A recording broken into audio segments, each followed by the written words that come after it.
Assalamualaikum. Kita berjumpa lagi dalam siri kedua, bahagian kedua, ulasan ke atas video kuliah Ustaz Kazim Alias.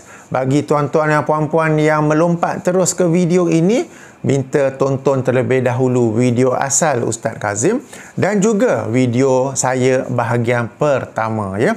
Baik, dalam video ini saya akan ulas, berikan dalil dan hujah kenapa doa kepada orang yang telah meninggal dunia dikatakan tidak sampai. Padahal dalam hadis-hadis yang sahih, Rasulullah SAW ada mendoakan orang yang telah meninggal dunia. Bahkan dalam Al-Quran pun ada. Yang ini dalam surah Hasyr, surah ke-59 ayat ke-10, di mana Allah Subhanahu Wa Taala berfirman, A'udzubillahi minasyaitonirrajim, wallazina ja'u min ba'dihim yaquluna, dan orang-orang yang datang sesudah mereka berkata, mereka berdoa, Rabbana ghfir lana wa li ikhwanina allazina sabaquna bil iman wa la taj'al fi qulubina ghillan lil ladzina amanu Rabbana innaka raufur rahim. Okey, wahai Tuhan kami, ampunilah bagi kami dan bagi saudara-saudara kami yang telah mendahului kami daripada dalam keimanan. Mendahului ini maknanya terlebih dahulu beriman, baik mereka itu masih hidup ataupun sudah meninggal dunia. Ada doa di sini. Dan janganlah kamu menjadikan dalam hati kami ini perasaan permusuhan, kedengkian di antara orang-orang yang beriman. Rabbana innaka raufur rahim. Tuan-tuan dan puan-puan, dalam video saya yang sebelum ini, bahagian pertama, saya dijelaskan kan bahawa belajar hafal doa sendiri. Dan salah satu doa itu ialah ayat ke-10 surah Hasyr ini. Baik, jadi kita ada dalil daripada Al-Quran, kita ada dalil daripada sunnah Nabi SAW, di mana dibolehkan, dianjurkan untuk berdoa kepada orang yang sudah meninggal dunia.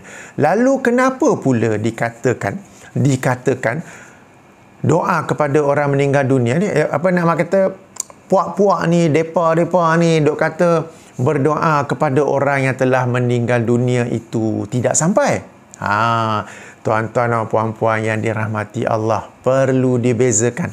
Apabila Rasulullah SAW mengajar doa, termasuk juga doa surah Hasyr ini, ia adalah sendiri-sendiri berdoa dan dengan suara yang perlahan, selari dengan adab berdoa yang telah saya jelaskan dalam video bahagian pertama.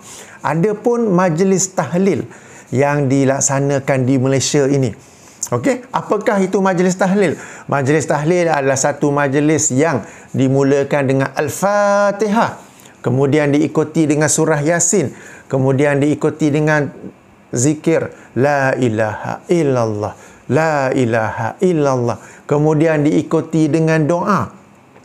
Dan ianya dilakukan pada malam pertama, malam ketiga, malam kelima, malam ketujuh, malam ke-40 dan ulang tahun. Setiap ulang tahun kematian, maka ia adalah satu ritual, satu package amalan yang tidak berasal daripada Rasulullah sallallahu alaihi wasallam.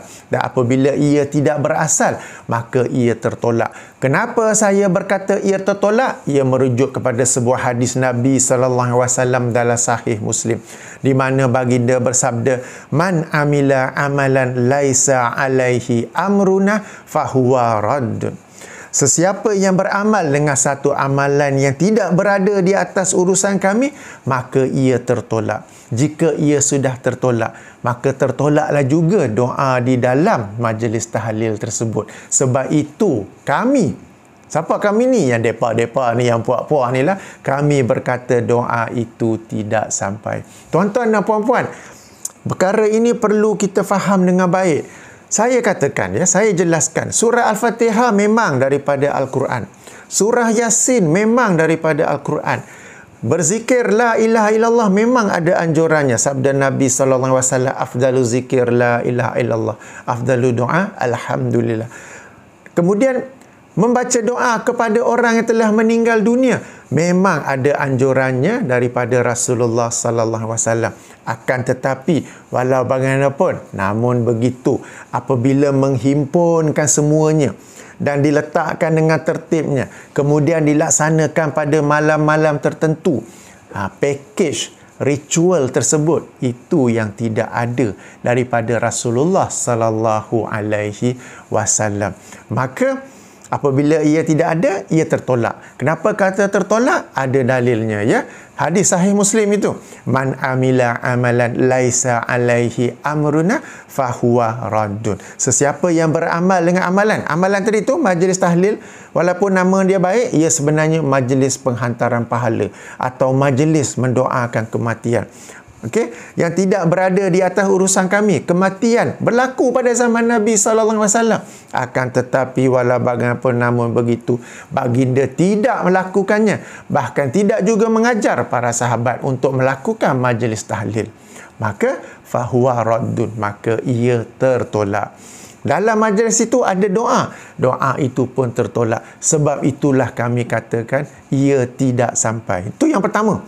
Yang kedua, doa dalam majlis tahlil dilakukan secara perlahan ke secara kuat? Secara kuat, kan? Doa secara kuat kita telah baca. Allah melarang doa secara kuat. Okey, berdasarkan ayat surah Al-A'raf ayat ke-55, surah Al-Isra ayat 110. Jadi ada dua kesalahan di situ. Tuan-tuan dan puan-puan yang dirahmati Allah, saya tahu tuan-tuan dan puan-puan sangat menyayangi ibu bapa, ahli keluarga yang telah pun meninggal dunia. Jika tuan-tuan dan puan-puan menyayangi mereka dan mendoakan mereka, ia dipersilakan, tetapi berdoalah secara bersendirian.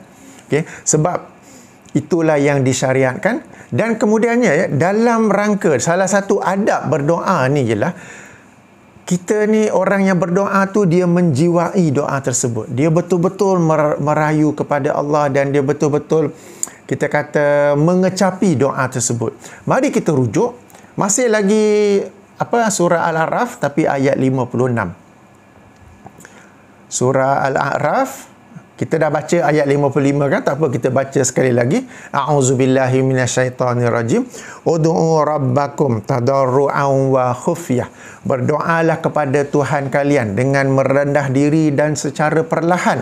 Innahu la yuhibbul mu'tadin. Sesungguhnya Allah tidak menyukai orang-orang yang melampaui batas. Ayat 56. Wala tufsidu fil ardi ba'da islahiha. Dan janganlah kamu melakukan kerosakan di atas bumi ini sesudah diadakan pembaikannya. Apa maksud ayat ini? Kenapa ada konteks dengan doa? Panjang pula saya nak cerita. Sila rujuk buku saya, ada adab soal jawab. Soal jawab, ada adab berdoa, ada saya jelaskan. Allah sambung lagi, wada'uhu khaufan wa tama'ah. Dan berdoalah kepadanya dengan perasaan takut dan perasaan berharap. Takut kenapa? Takut ianya tidak dimakbulkan, tetapi pada waktu yang sama tetap berharap ia dimakbulkan.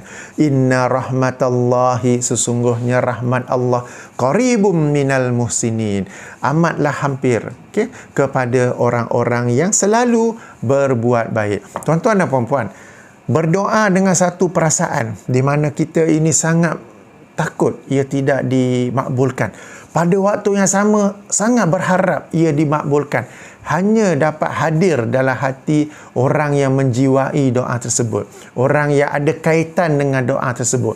Dalam kes ini, anak yang mendoakan ibu bapanya, anak yang mendoakan sesiapa yang dikasihinya. Ya, ia tidak boleh berlaku dalam majlis tahlil. Tuan-tuan dan puan-puan, saya ni sendiri dulu-dulu hadir juga majlis tahlil. Saya ni orang Malaysia juga, hadir juga. Tapi saya hadir sebab nak makan. Saya dan kawan-kawan saya kalau hadir sebab nak makan. Kawan-kawan, orang-orang yang lebih tua ke, dulu zaman saya muda-muda kan. Yang tua-tua tu pun hadir sebab dah kena jemput, lepas tu nak sembang-sembang apa. Bila berdoa itu, yang orang yang betul-betul menghayati doa tersebut ialah anak ataupun tuan rumah. Tapi sebenarnya dia boleh berdoa sendiri, tak perlu panggil majlis untuk melakukan doa. Dan ini satu perkara yang saya nak betulkan. Allah SWT, kalau kita baca, kita kaji ya, adab-adab ataupun perkara-perkara yang kita lakukan yang dapat meningkatkan lagi kebarangkalian doa kita dimakbulkan oleh Allah SWT, setahu saya tak ada yang secara ramai-ramai. Dalam erti kata, Allah ni bukanlah satu sistem demokrasi di mana kalau 100 orang berdoa Allah akan makbulkan, seorang berdoa Allah tak nak makbulkan. Tak ada. Setahu saya tidak ada perkara tersebut disebut dalam Al-Quran mahupun sunnah. Ya. Jadi jangan merasakan kalau buat majlis tahlil doa itu akan memberi manfaat kepada ahli keluarga yang telah meninggal dunia. Okay, sebaliknya yang akan memberi manfaat itu ialah doa yang dilakukan oleh anda sendiri. Oleh anda sendiri. Jadi tak payah panggil-panggil semua tu. Sendiri berdoa, sendiri menjiwai doa tersebut. Anda berdoa, mendoakan ayah sendiri, ibu sendiri. Anda seorang saja yang akan mengalirkan air mata. Bukan orang-orang lain yang hadir. Bukan orang-orang lain yang hadir. Saya ulangi je ya. Jadi sendiri berdoa, tak payah panggil majlis-majlis tersebut. Satu perkara lain ya saya nak highlight. Kalau kita baca ke kita dengar perbincangan tentang perkara ini, selalu mereka sebut sampai ke tak sampai. Sampai ke tak sampai. Sampai ke tak sampai. Saya nak bagi satu analogi terlebih dahulu ya, satu analogi. Seseorang itu dia hendak menghadiahkan baju kepada ayahnya di kampung. Lalu dia pun buka Lazada, dia cari-cari, okey, buy, send, terus hantar. Baju tu sampai kepada ayah dia. Tapi tengok-tengok saiz salah, S. Lepas tu warna yang ayah dia tak suka. Sampai tetapi tidak bermanfaat. Bandingkan satu kes lain pula. Seseorang itu sebelum dia hendak order dekat Lazada atau Shopee, dia tahu ayah dia suka warna yang gelap. Jadi dia tengok warna yang brown ke, warna coklat ke, warna kelabu gelap ke, warna hitam ke. Dia tahu ayah dia tak suka yang ada collar. Jadi dia cari yang tak ada collar. Dia tahu ayah dia pakai baju saiz L. Dia pilih saiz L. Dia tahu ayah dia suka kalau pakai baju tu dia panjang sikit supaya bila semayang, rukuk, sujud, tak ada ternampak di belakang. Jadi dia tengok panjang sikit. Dia pilih itu, baru dia buy, baru send, sampai dan bermanfaat. Tuan-tuan dan puan-puan yang dirahmati Allah, saya sangat hairan kenapa orang-orang suka bincang sampai tak sampai, sampai tak sampai. Sebab kalau sampai pun tetapi kemudiannya tidak memberatkan timbangan mizan di hari akhirat, apa guna? Tuan-tuan dan puan-puan, yang penting apakah amalan yang kita sampaikan kepada orang yang kita kasihi yang telah meninggal dunia, yang kita hantar, yang kita hadiahkan tu, apakah ia akan memberatkan timbangan mizan? Sampai tapi tak ada manfaat, buat apa? Samalah macam orang yang beli t-shirt tapi dia main klik je, lepas tu main hantar. Sampai tapi tengok saiz lain, ayahnya pakai saiz L tapi yang sampai itu saiz S. Tak ada manfaat. Sampai tak ada manfaat. Berbeza dengan orang yang mengkaji. Dia kaji, dia pilih betul-betul, baru dia hantar. Sampai dan bermanfaat. Demikian juga, itu sebagai analogi, demikian juga dalam rangka kita hendak berbuat baik, kita nak menghantar pahala kepada orang yang telah meninggal dunia, kaji terlebih dahulu apa yang benar-benar bermanfaat kepada mereka. Jangan mengikut je, lepas tu sampai tak sampai, sampai tak sampai. Apa beza sampai tak sampai kalau ia tidak bermanfaat kepada mereka, kalau ia tidak memberatkan timbangan mizan? Tuan-tuan dan puan-puan, dalam persoalan ini ada amalan yang disepakati oleh para sarjana Islam bahawa ia bermanfaat, iaitu sedekah harta. Ya, Ustaz Kazim ada sebut ya, kenduri arwah, more, wakaf tanah. Okey, more itu memberi makan, kita beri makan orang miskin. Itu akan memberi manfaat kepada orang yang telah meninggal dunia. Maknanya kita sedekahkan makanan itu dan kita niatkan kepada orang yang telah meninggal dunia. Wakaf tanah, ya, kita melakukannya dan kita niatkan kepada orang yang telah meninggal dunia. Yang ini disepakati oleh para sarjana.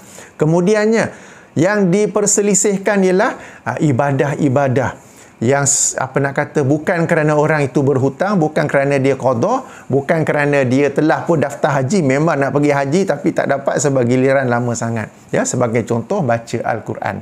Membaca Al-Quran ya. Itu kalau dihadiahkan berlaku khilaf, apakah ia bermanfaat atau tidak? Apakah ia bermanfaat ataupun tidak? Okay, Ustaz Kazim ada sebut bahawa Syekh Yusuf Al-Qaradawi, Syekh Abdullah Al-Qarni, berkata ianya sampai. Tuan-tuan dan puan-puan yang rahmati Allah, hati-hati. Hati-hati di sini ya. Memang ada sebahagian tokoh yang kata sampai. Sebab tu saya kata khilaf tadi. Sebahagian kata tak sampai, sebahagian kata sampai. Ya, saya ulangi, jangan confuse ya. Bahagi dua dulu, bahagi dua. Okey? Kalau kita nak sedekahkan, kita kata harta kepada orang yang telah meninggal dunia. Okey, kita nak wakaf ke, kita nak bagi sedekah kemudian niatkan kepada orang meninggal dunia ke, kita nak bagi makan niatkan kepada meninggal dunia, yang ini disepakati dapat memberi manfaat kepada orang yang telah meninggal dunia. Okey, kita sedekah harta. Ada pun sedekah amal ibadah, sedekah ibadah, yang ini ni khilaf.